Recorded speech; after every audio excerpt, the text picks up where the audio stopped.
At first light, near the Marine Gate, a German Shepherd staggered out of the fog, rolling in from the Pacific, his coat salted by miles of dust and days of wandering.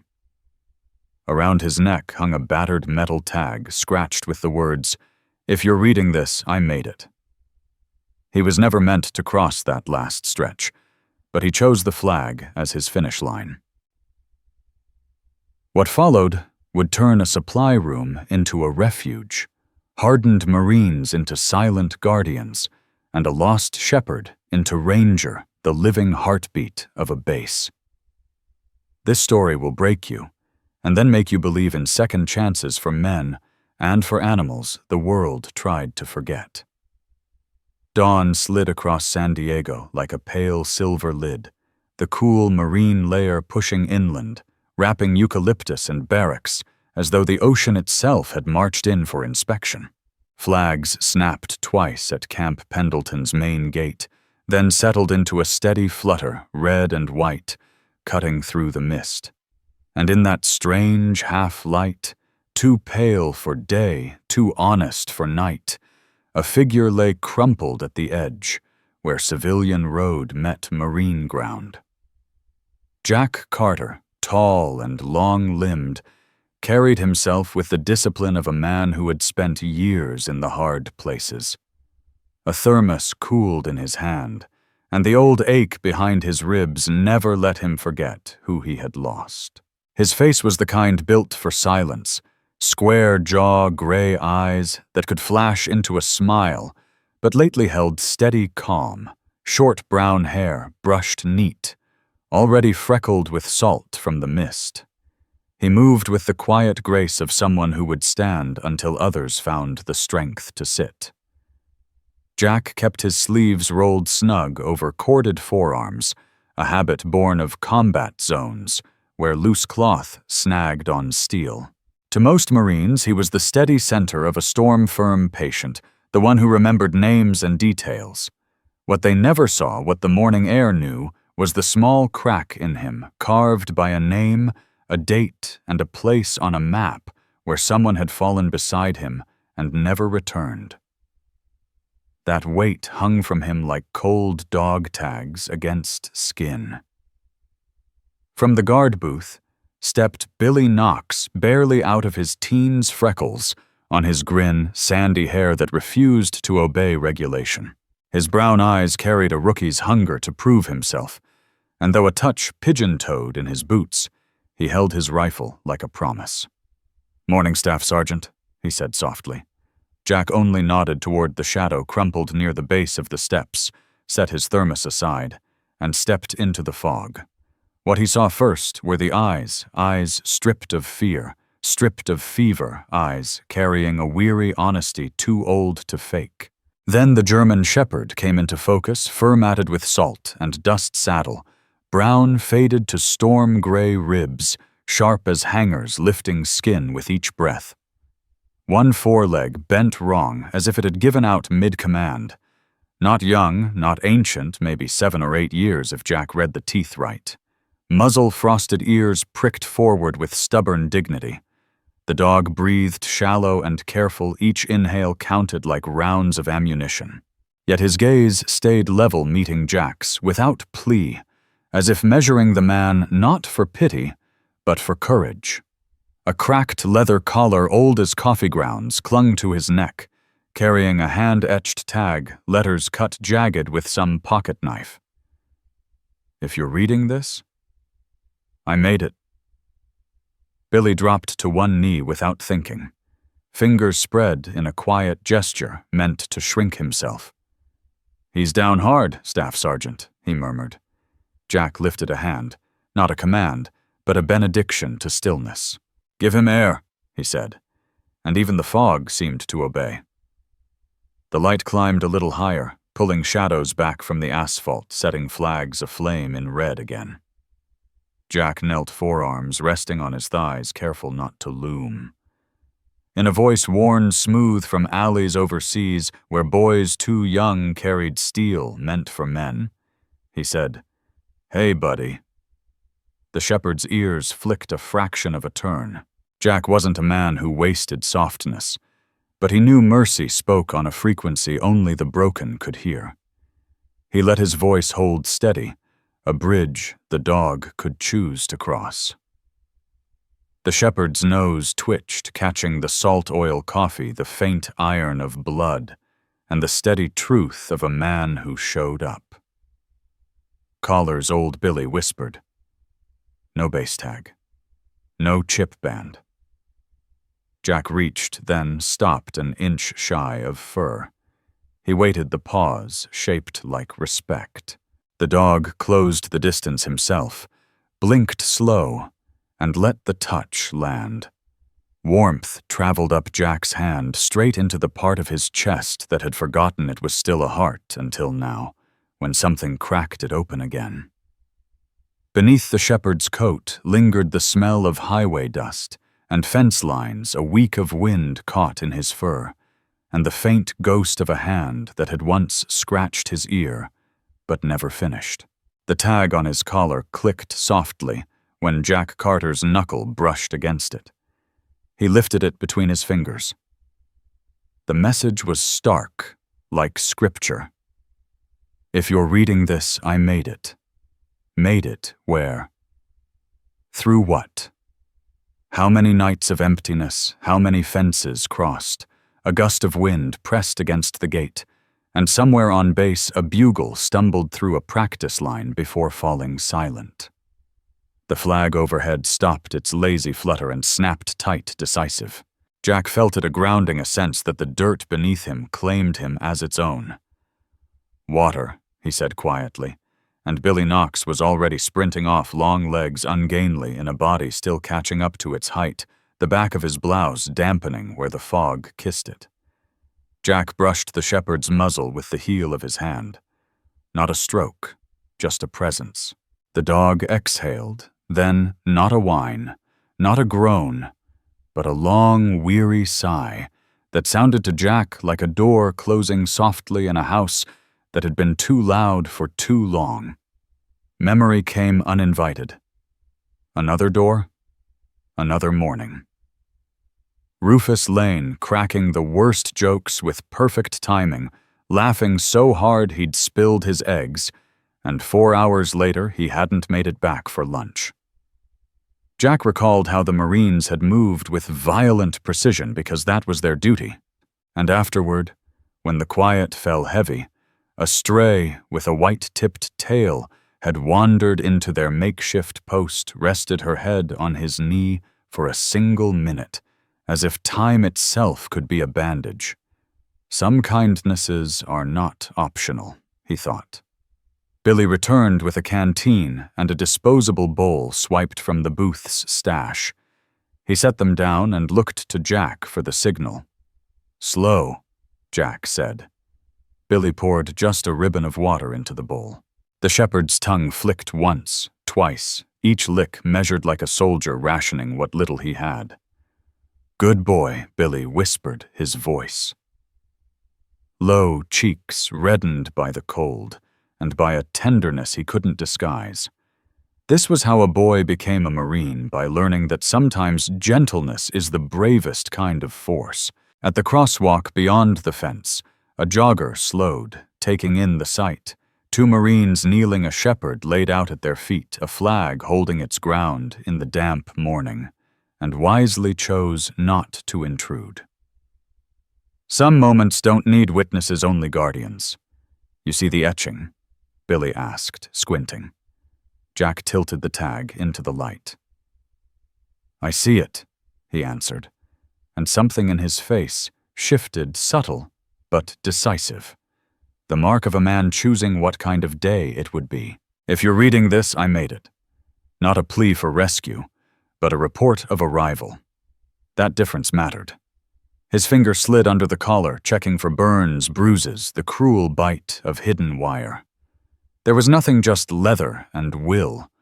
The shepherd watched him composed, not like he'd been taught to behave, but as if it was simply his nature. "Some dogs are polite, because they're trained," Jack murmured. "A rare few are courteous because the world's taken too much from them already." He looked at Billy. "We're not moving him until he says we can." Billy nodded, settling into patience the way Marines learn in chow lines and embarkation tents under long hours of waiting. He glanced at Jack, really looked this time at the hollows beneath the staff sergeant's eyes, at the deepening lines carved by focus. Billy understood in the instinctive way the young sense what they can't yet name, that Jack carried ghosts. And now the shepherd had been written into a different ledger. Around them, the base stirred awake Diesel coughing to life, boots stamping purpose into asphalt laughter in the distance that braided with closer voices until the sound bound the place together. The fog thinned as if granted permission, and sunlight broke through in scattered coins across the shepherd's back. In that light he seemed less broken, more unfinished, as if this wasn't the end of a story, but the beginning of one not yet named. The shepherd shifted, tested his bent foreleg, winced, then lowered his head again, telling his body not yet. Jack slipped off his olive blouse, sweat-worn, and neat folded it into a square and slid it beneath the shepherd's cheek so the concrete wouldn't steal the little warmth he still carried. It was simple, unspectacular grace, too quiet for any camera. Billy made a sound caught between a laugh and a sob. "Sir," he found his way to the right place. "He did," Jack replied. He looked up at the flag, then down at the tag. He wrote his own orders. Beyond the gate, the first school bus rattled by windows fogged with children's breath. A driver lifted a hand in the automatic salute to the Marines, who stood watch because ordinary days deserved to stay ordinary. And Jack felt in that exact breath that the space between what he had lost and what he could still protect had grown smaller, not closed. Never that, but bridged by the weight of a weary head against his palm. A gull's cry rang across the fence line, skittering like a coin along iron rails.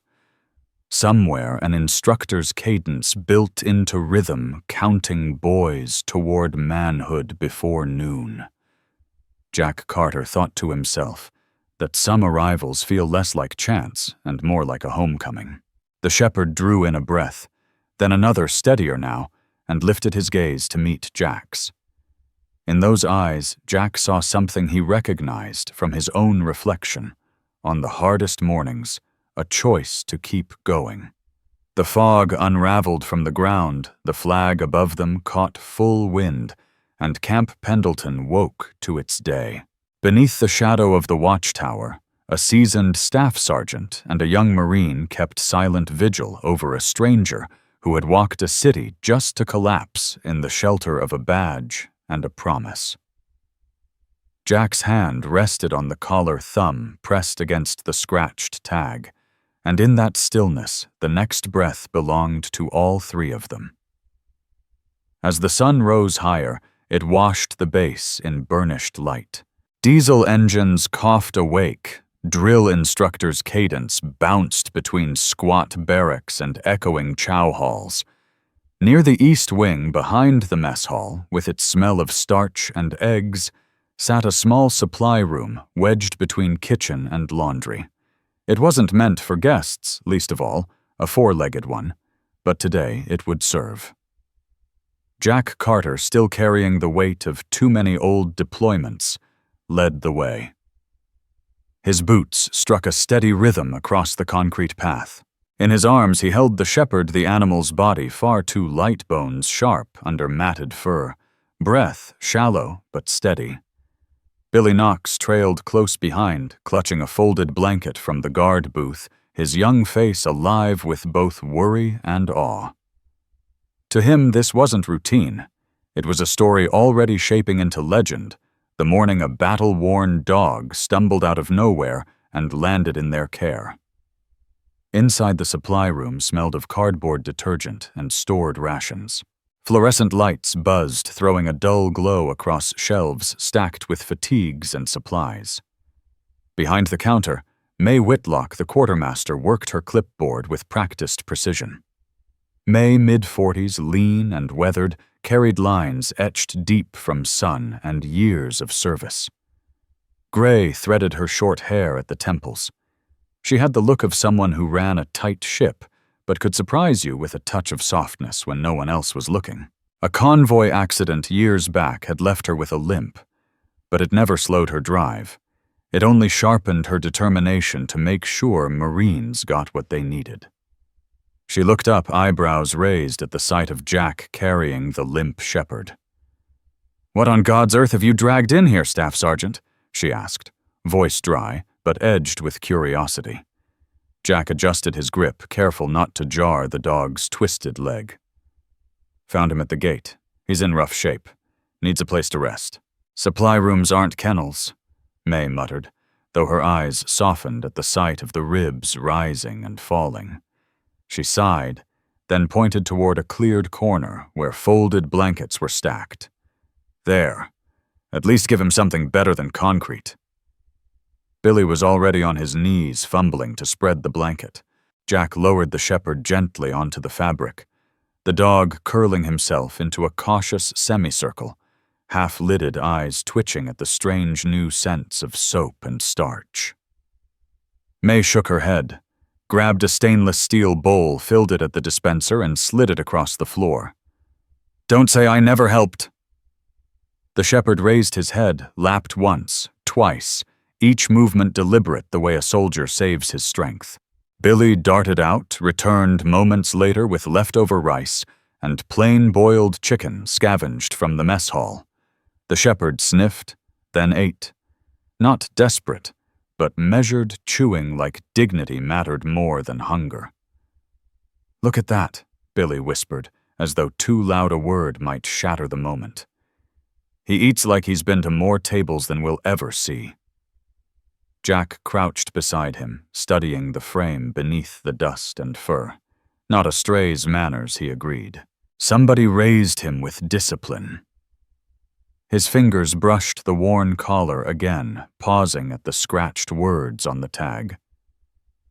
"If you're reading this, I made it." The phrase struck different in the quiet of that room. It wasn't just survival, it was a declaration, a report of mission complete. The door creaked open, and Clara Boone stepped inside laundry sack slung over one shoulder. Mid-20s, tall and narrow auburn braid pulled tight brown eyes sharp enough to make younger Marines stand taller without realizing it. Once a shy farm girl, years of military police duty had carved steel into her. A knife scar across her knee made her limp in the cold, though she never spoke of it. She stopped short at the sight of the shepherd. "What's this?" May Whitlock asked, before Jack Carter could reply. Another mouth to feed stray wandered in Clara. Boone dropped her laundry sack, eased herself down to one knee, and stretched out a hand. The shepherd's ears twitched, then he leaned forward just enough to sniff her fingers. "He's no stray," she murmured, her voice low, steady, reading him the way someone reads the difference between lost and abandoned. "He's waiting on orders." Ranger Billy Knox blurted with a sudden grin. "That's what we should call him. Like he walked here on assignment." The name settled instantly, as if the battered tag had whispered it into the room. Ranger Jack echoed, testing the word. The shepherd blinked, as if in quiet agreement. The atmosphere shifted. Marines drifted toward the doorway, curiosity pulling them in. One leaned in to whisper, another ducked his head and simply watched. The normally noisy corridor softened into hush boots. Quieter voices lowered. On that blanket, the shepherd had turned a plain supply room into something sacred, a place where even hardened men paused and allowed themselves to feel. Jack slipped off his jacket, folded it neat, and tucked it beneath Ranger's head like a pillow. The dog released a long sigh, not pain, not fear, but release. And for the first time that morning, Jack felt his chest loosen too, as if some buried grief had finally found its reflection. He caught Clara's gaze, her expression unreadable, but softer than usual. She didn't say a word, only tugged the blanket tighter around Ranger's flank with a nurse's care. Outside the base carried on cadence, rising from the yard trays clattering in the mess hall, orders echoing across asphalt. But inside that corner of the supply room, time slowed reverent. By late afternoon, sunlight burned the fog away and poured golden light over Camp Pendleton. Ranger lay recovering the tag at his collar, clicking faintly against the floor, while Marines moving through the narrow hall couldn't help but glance inside. His amber eyes followed them with quiet patience. He didn't bark when strangers leaned close, didn't whine when boots thundered by. He didn't even lift his voice to remind the world he was there. He just watched ribs rising beneath a dust-colored coat, ears flicking once in a while, presence steady, aware. Jack studied him with a recognition he couldn't ignore. He knew that look, the one worn by those who had seen too much and chosen silence as their only report. To him, Ranger wasn't just a dog.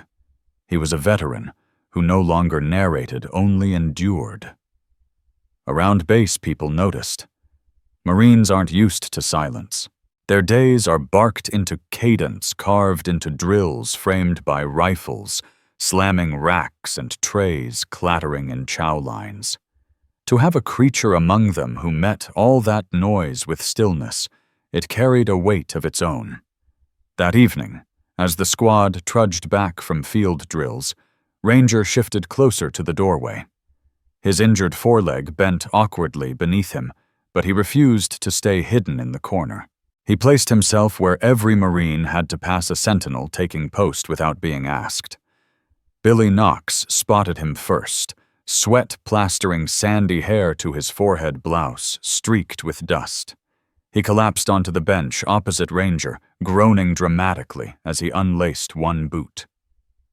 Ranger lifted his head, eyes fixed on the boy's movement. Then, without demand, only quiet gravity, he lowered his muzzle to the boot and rested his chin there.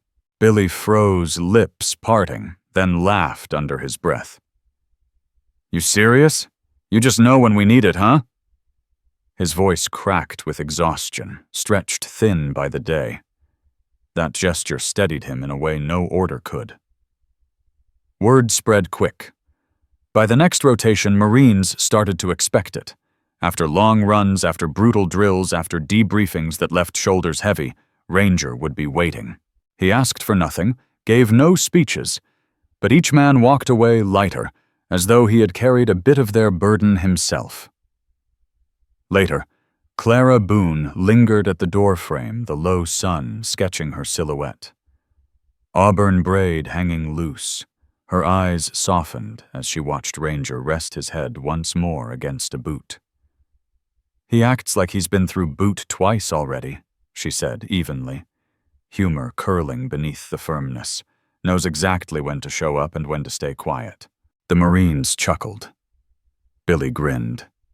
Yeah, like a veteran hiding in plain sight. And that's when the nickname stuck. Captain Ranger. It started as a nickname tossed around with affection, then grew into the kind of respect usually reserved for sergeants and gunnery chiefs. By the week's end, no one said the dog anymore. They said Captain Ranger, and the shepherd, without ceremony, wore the title like it had always been his. One evening, May Whitlock stopped by to check on the supplies she'd reluctantly given up earlier. What she found wasn't chaos, but half a dozen Marines lounging in the hallway, boots off shoulders, unstrung laughter softened by something deeper than humor. Ranger lay in the middle of them, his head draped across one Marine's shin-tail, thumping lazily at another's voice. May stood with her clipboard and let out a long breath. She'd spent years drilling Marines to account for every ration, every scrap of gear, every bolt of fabric. But what she saw now wasn't waste. It was an investment. She scribbled in the margin of her pad words that didn't belong to official inventory Captain Ranger morale asset. Not everyone wore their feelings openly. Boone Slater, broad-shouldered, stubble-shadowed, carried himself like a man armored against sentiment. Iraq had taken 2 close friends from him in one violent accident, and since then, he let little through. The first time he passed Ranger, he barely glanced down. The second time, exhausted after a double shift, Ranger rose, stiffly limped to his side, and pressed his head into Boone's thigh. Boone froze, jaw tight, and then slowly his hand fell rough and calloused to stroke the shepherd's head. He said nothing, but the smallest surrender was enough. Everyone saw it, even if they pretended not to. Within days, Ranger had folded himself into the base's rhythm. He wasn't noisy, he wasn't needy, but his quiet watch added to the heartbeat of Camp Pendleton.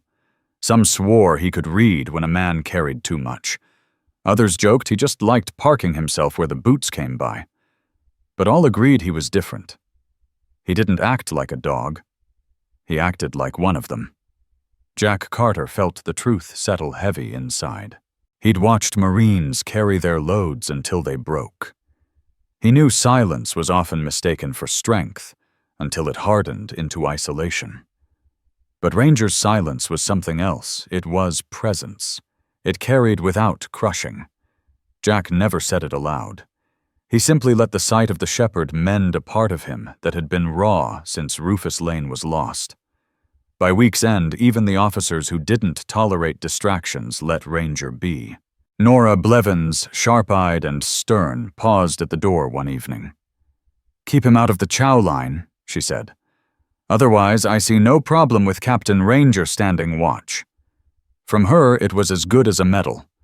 And so Ranger claimed his post at the threshold, eyes tracking each Marine muzzle, lowering gently against boots, when needed presence louder than any bark. He was their captain not by rank or command, but by the authority of stillness. The next morning broke with damp earth on the breeze. A silver-gray sky stretched over San Diego. Flags cracked sharply at the gate. Inside the base mailroom, the smell of ink and paper mingled with bitter coffee. That was where something unusual surfaced. A plain envelope, no return address, no unit seal edges yellowed with time. Sam Carter, wiry and soft-spoken, sorted the day's load. A Kansas farm kid turned Marine, he'd grown up in fields wide enough to teach patience. That quietness made him steady with other people's secrets, though he handled each envelope like it might break. When he reached the nameless one, his brow furrowed. The paper felt heavier, older. He hesitated. "Sergeant Carter." Sam called, voice hushed. Jack Carter filled the doorway, lean frame, still in fatigue's boots, carrying the damp of morning drill. His face weathered, but calm gave little away, yet his eyes sharpened as they landed on the envelope. He took it with steady fingers, scarred from years of service, and slid it open with the precision of a man who had read letters far harder than this. A single photograph slipped into his hand. It showed a boy, maybe 8 years old, front tooth missing, cheeks smeared with mud, laughter caught so freely it almost leapt from the still frame. Beside the boy in the photo sat a young German Shepherd pup, smaller than the one lying just outside the door now. Its ears were too big for its head paws, still muddy, but the stance already proud. In the corner, faded but legible, were words scrawled in blue ink, 2005 Dallas. "My partner." The room fell into silence as Jack Carter lifted it up. Marines leaned in curiosity, pulling them closer. Clara Boone, tall and lean with her auburn braid pulled tight, stepped forward first, her brown eyes softening. "That's him," she whispered, glancing toward the corridor where Ranger usually rested. "That's got to be him." Word spread fast. Soon a crowd formed around the bulletin board in the common hall. They taped the photo in the center right between duty rosters and a faded poster warning against heat stroke. The photo stood out not because of its age, but because of its life. The boy's wide grin and the pup's bright eyes radiated a bond that felt as alive now as it had been then. When Ranger was led in from the supply hallway, the atmosphere shifted. His gait was slow, shoulders rolling with fatigue, ribs showing beneath his dust-colored coat. He moved as if pulled by instinct, not direction. Jack knelt beside him and gently guided the shepherd's gaze to the board. Ranger's ears shot up, head tilting sharply with sudden awareness. He stared at the photograph, nostrils flaring, then released a long, soundless exhale. His body lowered, curling into a tight circle at Jack's feet, and he sighed a sound that carried memory more than exhaustion. The Marines felt their throats tighten. Even Boone Slater, usually guarded, folded his arms and muttered, "That's no coincidence. Somebody wanted us to see this." Sam Carter lingered longer than the others. He'd never owned a dog, though he'd envied neighbors back in Kansas whose shepherds worked the fields. Watching Ranger react to the photo, Sam felt a jolt of recognition. That bond wasn't just companionship, it was survival. The way Marines leaned on one another when the world demanded more than any man could bear. That evening, the talk circled back to the photograph. In the mess hall, while trays clattered and voices overlapped, the photo remained the quiet center of conversation. Clara wondered aloud if the boy had been Ranger's first handler. Billy Knox's hair, still plastered from drills, joked nervously. "Looks like Captain Ranger outranks us all. He's been serving since '05. Laughter cut the tension, but unease lingered. Where had the envelope come from? Who had chosen this moment to deliver it? Later that night, Jack returned alone to the common hall. He stood before the board arms folded Ranger, lying at his feet, chin on his paws.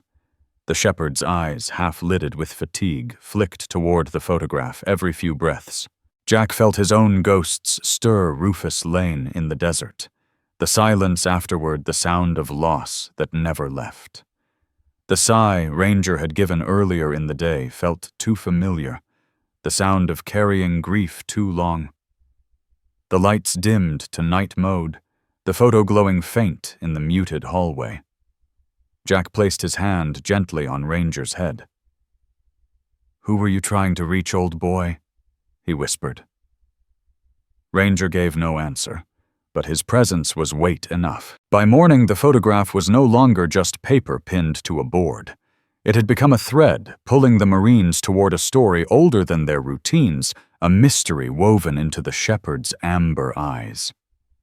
None said it aloud, but each who saw Ranger glance at that photo felt the same certainty. His journey wasn't ending here. It was only beginning. And news didn't come from Camp Pendleton itself. It came from beyond. Hank Delaney, a retired corporal in his late 50s, sat hunched over his morning coffee. Broad-shouldered, slowed by a limp, his silver hair trimmed short, he was a familiar figure among the Marines. He still wore his old unit cap like it was welded to him. Once Hank had trained military dogs in Iraq, his career cut short after shrapnel shredded his leg. He carried the quiet gravity of a man who had watched loyalty tested under fire and never forgot. That morning, his eyes landed on a folded newspaper left on the diner counter. On the front page was a human interest piece about a German shepherd living on base. The photo showed Ranger curled beneath the bulletin board, the Dallas snapshot pinned above him. Hank froze. His fork slipped against the plate. He leaned in closer, muttering, "No, no, it can't be." But he knew. That photograph on the board was unmistakable. He'd seen that dog before, years back, trailing beside a Marine handler during a demonstration in Dallas.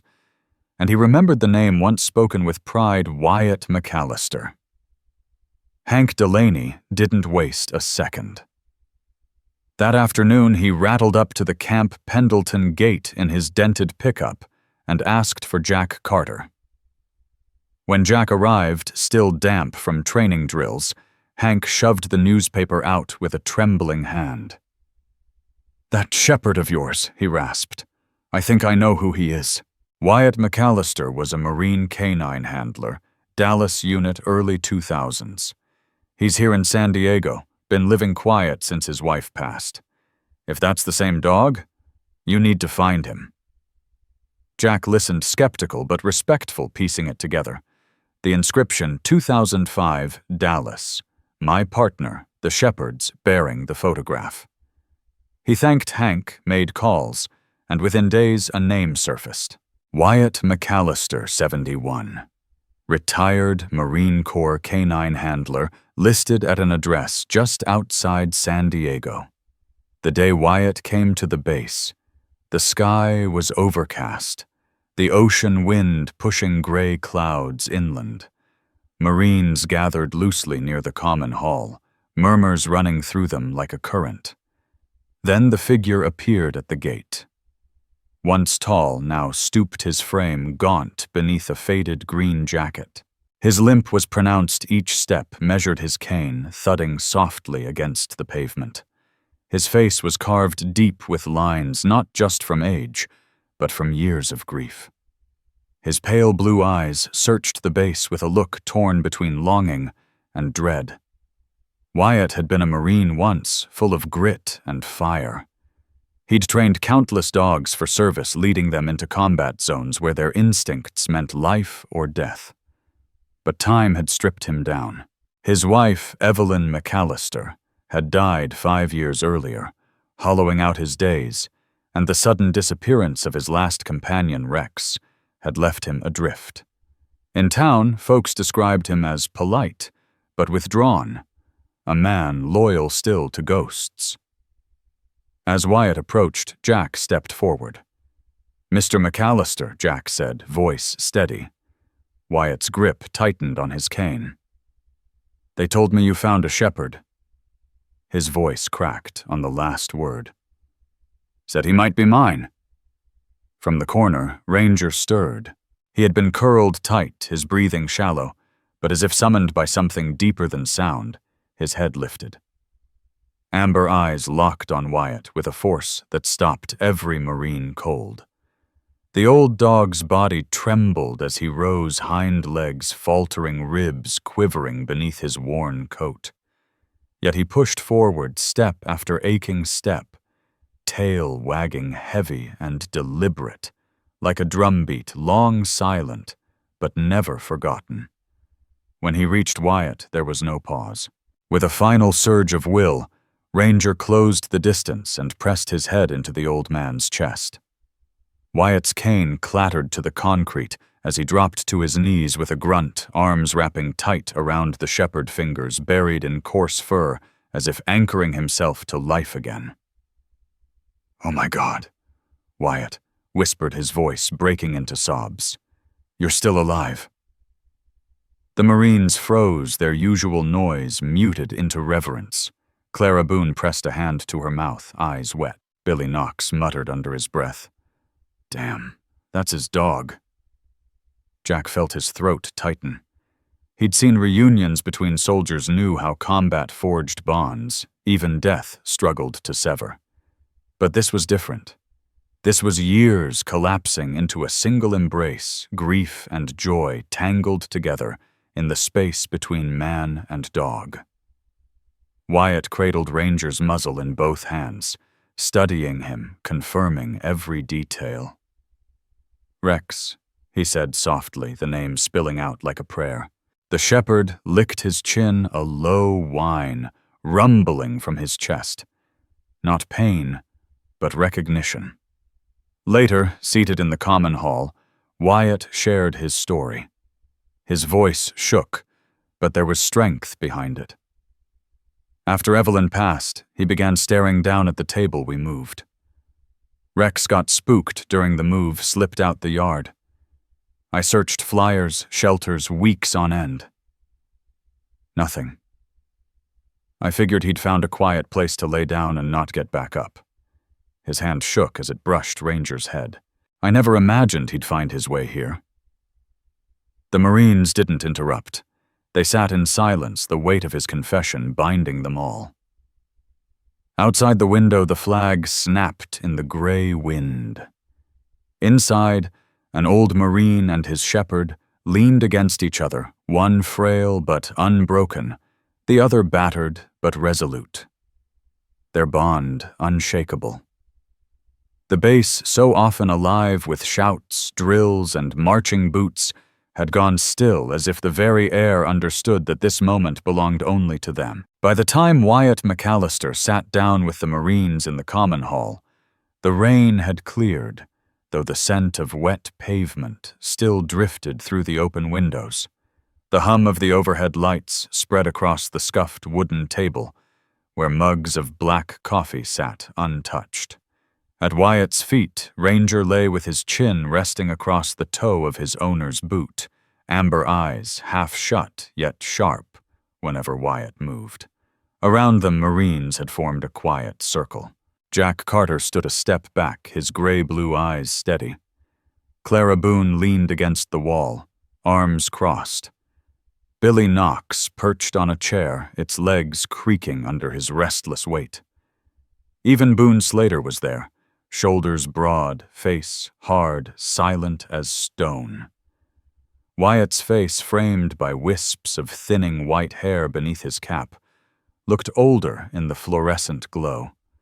The pale blue of his eyes carried something heavier than age. He rubbed a trembling hand across his jaw before finally speaking. "I suppose you deserve the truth." His voice was low, rough, but fragile. "Doctors told me 2 months ago, stage 4. Lungs. Not much left. Maybe weeks, maybe a couple months if the Lord's kind." The words hit like a dropped round. Billy shifted in his seat, eyes flicking from Wyatt to the shepherd. Clara pressed her lips tight, pain flickering across her face. Jack's jaw locked. He'd heard too many dying confessions not to feel the weight behind this one. "I didn't come here to ask anything," Wyatt continued. "I just wanted to see him. Once. Didn't think I'd get the chance. Truth is, I can't take him home. Couldn't ask that of him watching me fade. He deserves better." His hand dropped to stroke Ranger's head. The shepherd leaned into the touch-tail, giving a slow, heavy thump. From the back, Sam Carter finally spoke, his wiry frame almost lost in the shadows. His voice cracked, young but steady. "Sir, he's already home. Here, with us." The words rippled through the room. Boone Slater cleared his throat, but said nothing. Clara gave a slow, firm nod, sealing the thought into truth. Jack stepped forward, resting his hands on the table. His voice carried calm authority. "Then that's what we'll do. He stays. With us. Captain Ranger isn't going anywhere." Wyatt bowed his head, shoulders shaking once before he got control again. He whispered, "Thank you." "You don't know what that means." What followed wasn't an order. It was a choice made together. In the days that followed, Marines who had never stitched a thing in their lives worked on something symbolic. May Whitlock, the no-nonsense quartermaster, was the first to suggest it. If he's staying, he deserves a uniform his own. From the supply stores, May pulled out a piece of durable red cloth once meant for flag repair. She found help from Cora May, a broad-hipped woman in her 50s with warm laugh lines and the quiet devotion of someone who had lost her own son to war. Together, they cut, stitched, and embroidered late into the night. When it was done, the golden letters gleamed across the back, "Retired Canine Honorary Marine." The next morning, the unit formed up in the yard, boots aligned. Eyes softened despite their rigid stances. Ranger was led forward, his gait slow but purposeful, his head lifted as if he understood. Wyatt walked beside him, leaning heavy on his cane, every step an act of will. Jack crouched down, fastening the vest across Ranger's chest with careful hands. The shepherd stood tall, ears pricked as though acknowledging the weight of the moment. When Jack stepped back, the sight struck every heart, an old warrior cloaked in red, golden words catching the sunlight. "Captain Ranger," Clara Boone said softly, her voice steadier than expected. "Report for duty." The shepherd shifted tail, swishing once posture straight as if back in formation. Even Boone Slater allowed the faintest ghost of a smile. "Looks better in uniform than half of us," he muttered. Wyatt's eyes shone as he placed a trembling hand on Ranger's back. He always wanted to serve, seems he still does. The Marines raised their hands in salute, not because anyone ordered it, but because the moment demanded it. No cameras, no speeches, just boots striking pavement and the Pacific wind carrying the sound away. In that instant, Ranger was no longer just a stray that had wandered through the gates. He was family, and they were his. That evening, Wyatt McAllister lingered long after the formation broke apart. He sat on a bench near the training field, the sun sinking low in streaks of gold and violet. At his side, Ranger rested vest gleaming faintly in the fading light. Wyatt's hand moved over his fur, his lips shaping words meant only for the shepherd. Marines passed by but never intruded. They recognized the sacredness of the moment. Wyatt had spoken his truth. Death was close, but he was no longer afraid. Ranger had found his place again, not as the shadow of a dying man, but as a brother among the living. That knowledge steadied Wyatt in a way no doctor ever could. For the Marines of Camp Pendleton, Captain Ranger became more than a symbol. He was proof that endings could still hold honor, that silence could carry more strength than thunder. By the time whispers left the base and reached Oceanside, the legend had already taken root. What started as a stray collapsing at a gate had become a story retold in hushed voices in the chow hall, written in letters home, and whispered to new recruits. "Have you met our captain yet?" It wasn't long before the outside world came looking. The first visitors arrived quietly.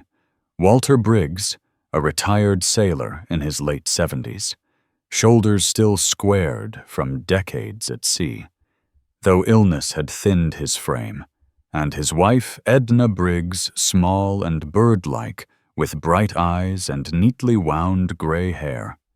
They carried a small wooden box filled with Walter's service medals.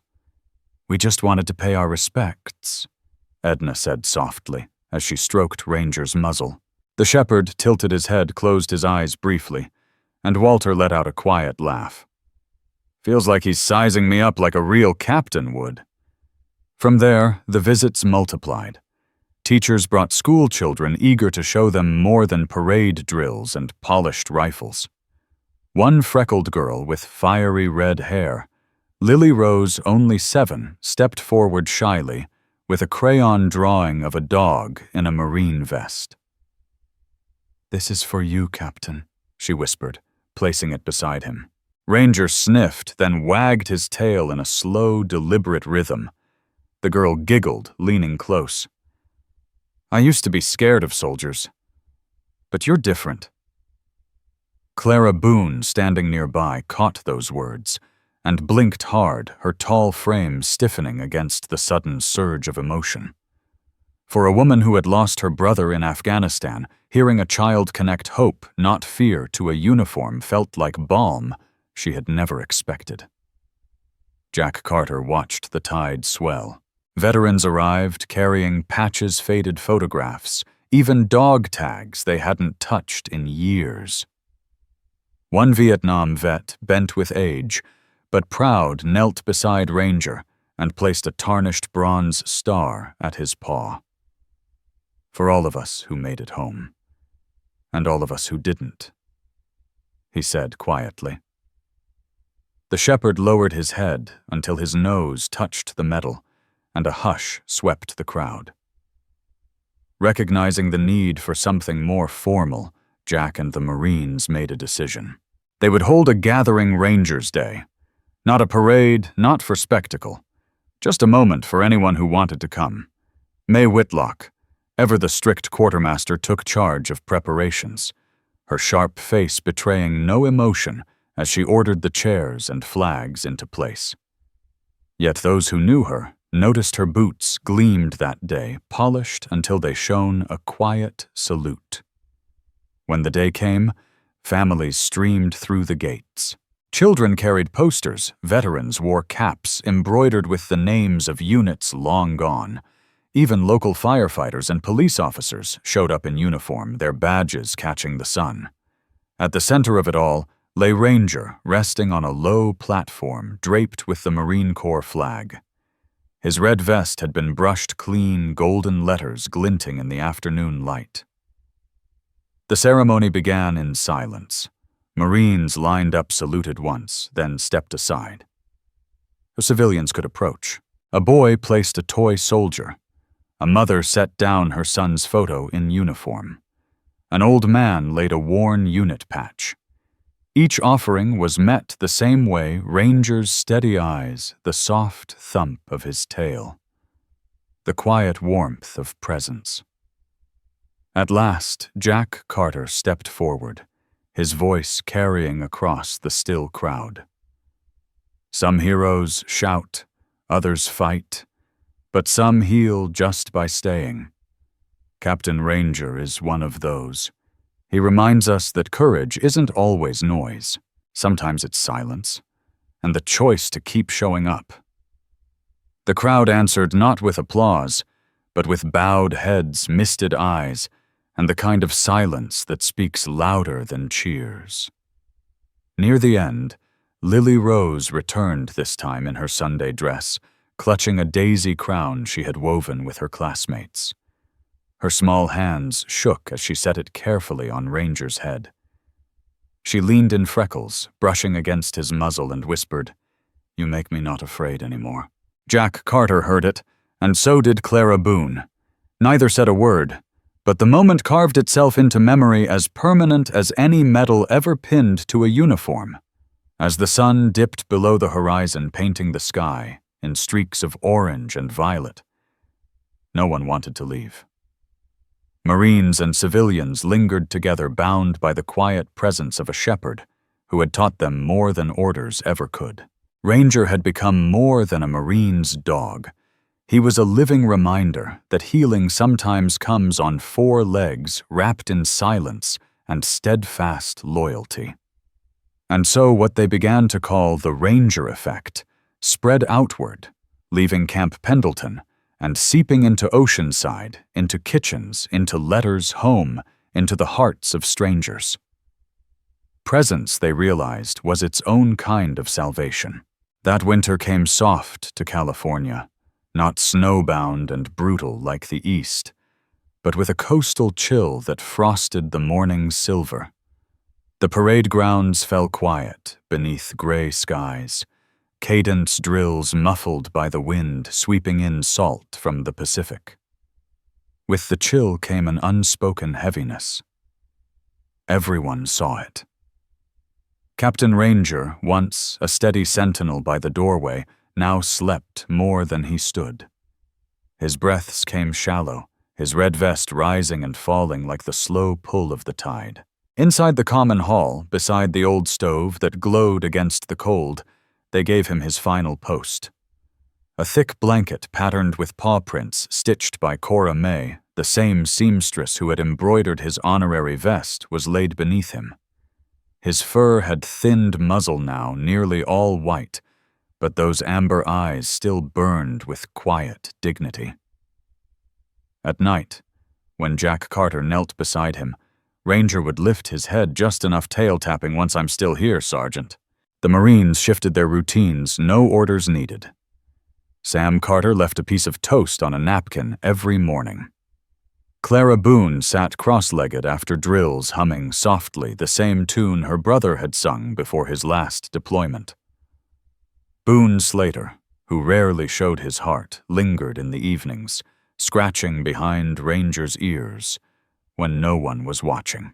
Even May Whitlock, who never let emotion get in the way of duty, checked his water bowl herself, muttering, "Every Marine deserves proper care," her voice cracking at the end. Then came the morning. The sky was pale flag at the gate, hanging limp in the frozen air. Inside the hall, Ranger curled by the stove, his chest rising slower than ever. Jack had been first to see it, having risen early. He knelt, pressing his hand to the shepherd's side, feeling the faint rhythm beneath his fur. Ranger's eyes opened once hazy calm and locked with his. In that gaze, Jack thought of deserts of silence after Rufus Lane's fall of burdens no man could ever fully put down. And yet the old shepherd seemed to whisper back, "It's all right. You can keep going without me." The others came quickly. Clara Boone brayed loose face, pale. Boone Slater stood at the door, arms folded, jaw trembling, though he said nothing. Sam Carter hovered, close fists clenched, as if willpower alone could hold life in place. May Whitlock entered last, eyes wet, a folded Marine Corps flag beneath her arm. They formed a circle around him. No one spoke. The only sound was the hum of the stove, the slowing breaths of the captain they'd claimed as their own. Jack gave a small nod to Sam. The young Marine slipped out and returned with Eli Harper, the bugler, his dark hair cropped close, face too young for the sorrow it carried. He had played taps at funerals before, but never had his hands shaken like this. As the first notes trembled through the hall, Ranger's chest rose once more, then again slower, then stilled. His body released a final sigh, long and peaceful, as if setting down the weight he had carried too long. Jack bowed his head. "Captain, we'll take the watch from here." Clara Boone unclipped the vest, folded it, and laid it gently across his side. Boone Slater stepped forward, placing his own unit patch on top. May Whitlock unfurled the Marine Corps flag, and together they draped it over Ranger's still form. Outside, taps carried across the base. Marines froze mid-step, recruits halted in formation, and even the ocean winds hushed. The song that had always marked the end of duty now marked the farewell of one who had served without rank, without words, only with the strength of his heart. Later that day, beneath the pale winter sun, they carried Ranger to the memorial garden. The earth was firm, but not frozen oak trees standing like sentinels against the cold sky. Under one of the oldest, its branches stretched wide as if to shelter him. They laid him to rest. Wyatt McAllister, frail but resolute, had come back for the ceremony. His limp was severe, his breath shallow, but his pale blue eyes never left Ranger until the last scoop of earth covered him. Leaning hard on his cane, he whispered, "Rest easy, Rex. You finally made it home." Beside the oak, a small plaque was placed in the soil. The letters shone against the stone, Captain Ranger, Honorary Marine. He didn't chase battles, he guarded hearts. The Marines snapped to attention. Jack Carter saluted, posture sharp, even as his eyes burned. Around him, boots struck the frozen ground in a single, unified farewell. Above them, the flag whipped once in the wind, the crack echoing like a salute from the heavens. From that day forward, every recruit brought through Camp Pendleton was led to the memorial garden. Among the names of the fallen, they always paused at the oak. Flowers, medals, even children's drawings appeared there, week after week.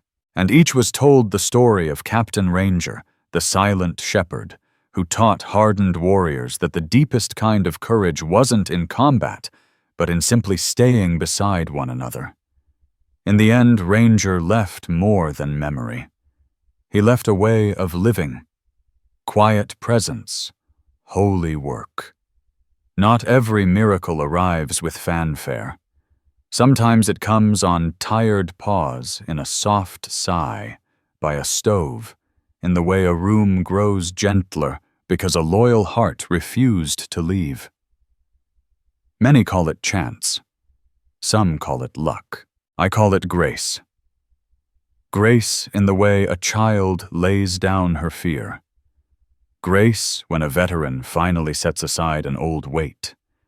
Grace when a Marine remembers tenderness is not weakness, but strength.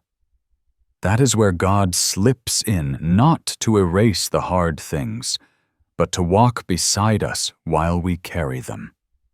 So in daily life, we can choose the Ranger way. Sit with someone hurting. Listen longer than feels easy. Offer a kindness, and let it stand without explanation. Keep watch for small mercies, and when you find them, pass them on. If you cannot fix it, stay. If you cannot speak it, show up. If you cannot run, lean. The quiet courage of simply being there is often the bridge between despair and hope. If this story touched you, share it with someone who needs reminding that love still shows up. Comment below. With one way you'll practice quiet presence this week. Subscribe so we can keep telling stories that mend what the world tries to break. Leave a prayer in the comments for those who serve, for those who grieve, for anyone searching for rest. May God bless every viewer, every family, and every weary heart that found a bit of light here today.